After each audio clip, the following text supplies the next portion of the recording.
Second ஷெல்ஃபில் கார்னரில் plug point இருக்குது. அடுத்து 3 டயர் ஸ்டாண்டு வச்சு அதில் வந்து மேலே கெட்டில் வச்சுருக்கேன். 2 அஞ்சரை பெட்டி வச்சுருக்கேன். அதுக்கடுத்து பார்த்திங்கன்னா ஒரு டிவைடர் ஸ்டாண்ட் மாதிரி வச்சு மேலே வந்து பெரிய பெரிய கிளாஸ் பாட்டில்ஸ் எல்லாம் வச்சுருக்கேன். அதுக்கடுத்து கீழே வந்து பார்த்திங்கன்னா மசாலா ஐட்டம்ஸ் எல்லாம் வச்சுருக்கேன். அதுக்கடுத்து 2 டயர் ரேக் வச்சு அதில் வந்து பார்த்திங்கன்னா மேலே மசாலா ஐட்டம்ஸு, தேனி இந்த மாதிரி ஐட்டம்ஸு, கீழே பருப்பு ஐட்டம்ஸ் எல்லாமே வச்சுருக்கேன். அதுக்கடுத்து ஒரு டிவைடர் ரேக் மாதிரி வச்சு அதில் 12 கண்டெய்னர் வச்சுருக்கேன். ஃப்ளிப்கார்ட்டில் வாங்கினது. இதில் வந்து பருப்பு ஐட்டம்ஸு, பொட்டுக்கலை, நடக்கலை, வரமிளகா இந்த மாதிரி ஐட்டம்ஸ் வச்சுருக்கேன். கீழே வந்து அஞ்சரை பெட்டி வச்சுருக்கேன். இதில் வந்து தாளிப்பு ஐட்டம்ஸ் எல்லாமே வந்து வச்சுருக்கேன். அது பக்கத்தில் வெல்லம் வச்சுருக்கேன்.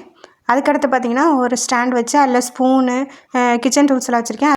அதுக்கடுத்து ஒரு பிங்க் கலர் பேஸ்கெட் வச்சு அதில் ஃபுல்லாக ஆயில் ஐட்டம்ஸ் எல்லாமே வச்சுருக்கேன். அதுக்கடுத்து 3 டயர் ரேக் வச்சு அதில் வந்து டீ குடிக்கிற மக்ஸ் எல்லாமே வந்து வச்சுருக்கேன். அதுக்கடுத்து 2 பிளேட் ஸ்டாண்ட் வச்சுருக்கேன். ஒன்றில் வந்து செராமிக் பிளேட்டு, குட்டி குட்டி பிளேட்டில் வச்சுருக்கேன். இன்னொன்றில் வந்து லிட்டு, தோசை தவா, பனியார் தவாலாம் வச்சுருக்கேன். அடுத்து ஒரு பெரிய பேஸ்கெட் மாதிரி வச்சு அதில் பிளாஸ்டிக் பாக்ஸு, ஃப்ரிட்ஜுக்கு யூஸ் பண்ணுற பாக்ஸ்லாம் வச்சுருக்கேன்.